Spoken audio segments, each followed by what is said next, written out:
Welcome back, it's Eddie here from Tyneside Life. Now, Newcastle United last won a domestic trophy, and it was the FA Cup in 1955. The last time we won any trophy of any significance was the Intercity Fairs Cup in 1969. To help tell a story about that, because at times it got really quite a bit naughty with Rangers fans, I have a gentleman here called Gary Cosgrove, a bit of a Newcastle United historian on the side, has worked with Paul Duanu in the past, Newcastle United's official club historian, on one or two projects. What Gary doesn't know about Newcastle United really isn't worth knowing, knows far more than me.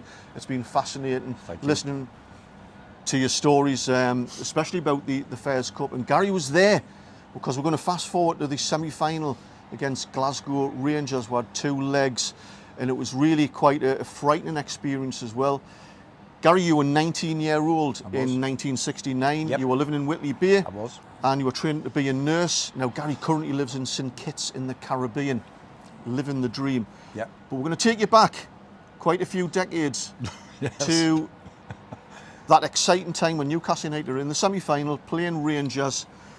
19-year-old, you were there. What did it feel like? What happened? Well, we all came here and got onto the buses. There was 12,000 Toon supporters went up to Ibrox. At that time, Glasgow Rangers were one of the top teams, not just in Britain, but in Europe. You know, they'd done very well earlier in European competition. So we went up by bus, so the lads went up on the train, and we ended up at Ibrox. Where did you get the bus from back then? I got the bus down in the Haymarket. There was buses leaving from here, and of course there was trains leaving from the central station. So that's how it, you know, that was the jump-off point in those days. So I got the afternoon off. We got up to Ibrox about 5-6 o'clock. We all just went straight to the ground. That's how it was in those days. But all the way to the ground, we were being harassed by the Rangers supporters, verbally mostly. You know, it was just getting, giving us a leery look and a bit of a shout and all that kind of thing, because they obviously thought that they were going to see us off. You know, they're going to beat us. So we get into the crowd. We get into the ground. The game starts. Rangers played really well. We withstood them in the first half. It was 0-0 at half time. Our defence by then had been playing pretty much all together, a bit like the lads today. Withstood everything they threw at us. But they were the better team, there was no doubt about it. In the second half, they got a penalty. And of course, the Rangers fans thought, that's it, we're away, we're gonna win this. Willie McFall saved the penalty, and we ended up drawing 0-0. By then, the Rangers supporters were not happy. They really thought they should have won. Maybe they should have won, but we came away with a 0-0 draw, and that was it. The police then had to escort us out of the ground and get us back to the buses and the trains. Well, there was no verbal abuse now. Now it turned into bottles, bricks, tin cans, anything they get their hands on. And we were getting really hammered, walking back down. The police were all around us, surrounding us, but we were just a big mass of people. What did that feel like? Oh, I've never been so scared at a football match in my life. I was really scared for my life. And I could see the faces of the other lads around as well. There was some hefty boys up there, in those days. They were scared, because we were like sitting targets. There was just a mass of us, and there was just bottles, bricks, anything that could get their hands on, just pour it. They couldn't miss us. There was lads getting hit on the head, and all this kind of thing. So fast forward, 0-0 first leg. Yeah. Return match here at St James's Park. What was that like? Well, it was only a week later. It was the following Wednesday. This time there were 60-odd thousand of us here, and Rangers had 10,000 tickets. Well, 10,000 supporters. And they were in the Gallagher end, right? And again, it was a tight game up till half time. But in the second half, we really started to, play really well. We had some good players, good forward players. Jimmy Scott got put through, and he whacked a beauty right foot shot into the top left-hand corner. And of course, we went absolutely potty. But then again, so the Rangers fans, they started singing and, swearing and abuse and all this kind of thing. But to be fair to them, they obviously still thought they had a chance, because they'd been in the game. Yeah. Where were you, sat in the ground? I was actually, as I say, I was working in Gosforth, and my boss had given me a little bit of time off to get to the match. And the only place I could get in was the popular side, which is now the East Stand. So I was like pretty much on the halfway line. And that was a terrace stand, it's not like it is now. It was a big open terrace.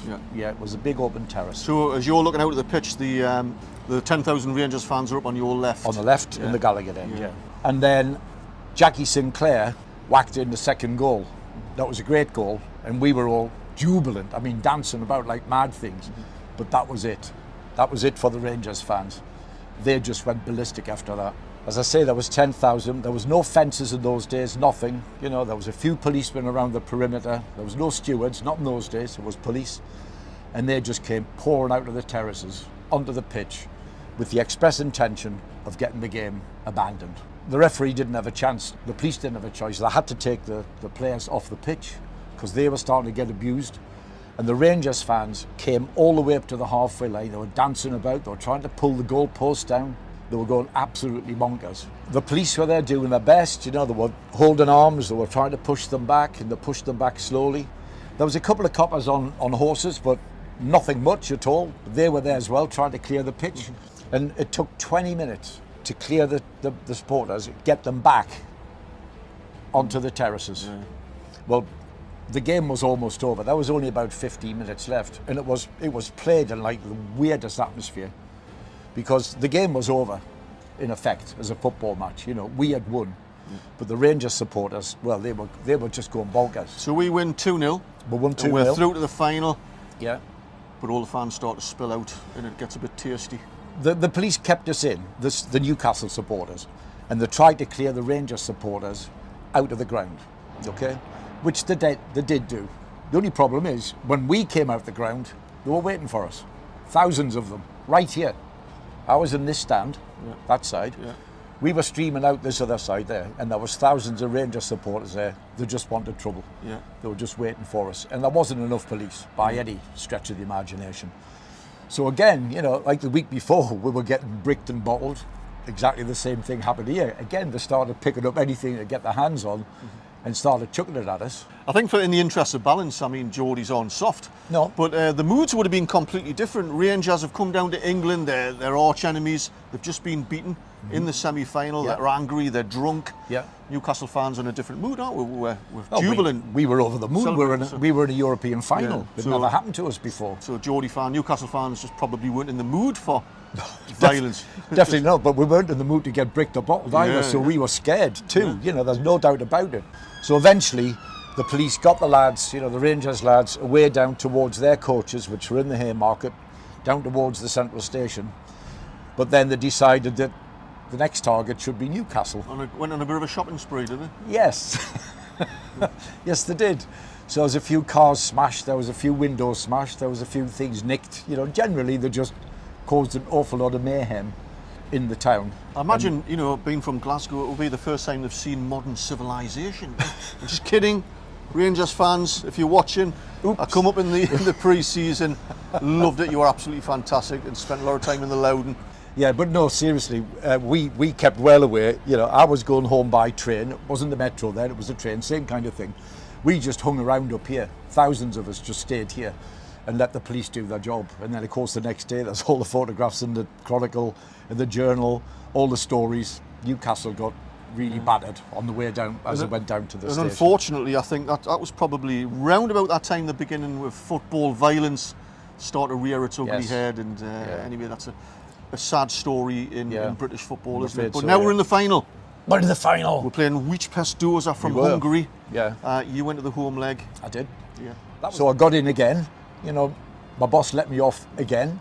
I was in the East Stand, or the popular side, again. And there was 60-odd thousand of us in there. And the atmosphere was completely different. It was like a carnival. It was brilliant. They did. A bit like Sheffield United yesterday.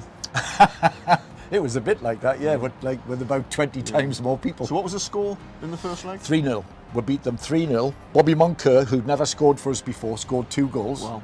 And then the following 2 weeks later, we went to Budapest, because they're based in Budapest. I didn't go, couldn't afford to do it in those days. Went over there. Me and my mate listened to it on the radio. And just to show how good they were 2-0 up at half time. And then there's a famous story about Joe Harvey going into the dressing room at half time and saying to the Newcastle players, this is a bit, sorry lads, a bit racist, but this is Joe Harvey talking. He says, these foreigners, get 1 goal, they'll fall like a pack of cards. Well, amazingly, within a minute of the restart, Bobby Moncur scored again.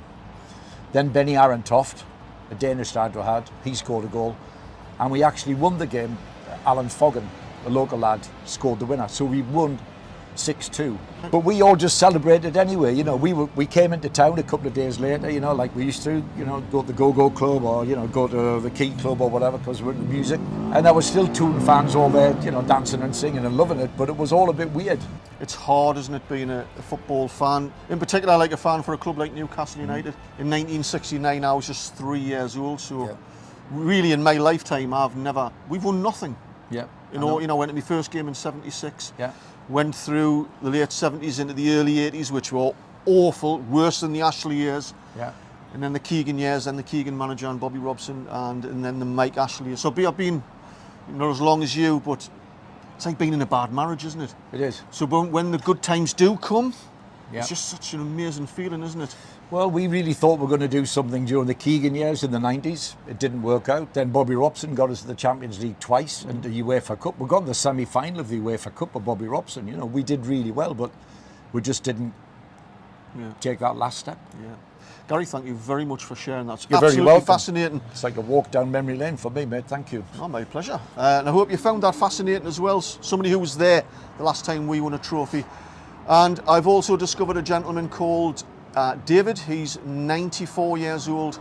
He was at the 1955 FA Cup final. I'm going to be catching up with him in a week or two. So you don't want to miss that video. You don't want to miss any videos like this. So make sure you hit the subscribe button so you get a notification when these videos come out. I hope you enjoyed this.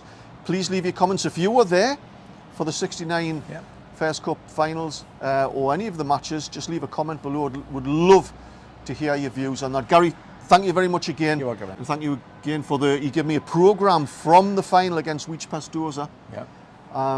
So thank you very much for that. You're welcome. And until the next time, catch you later.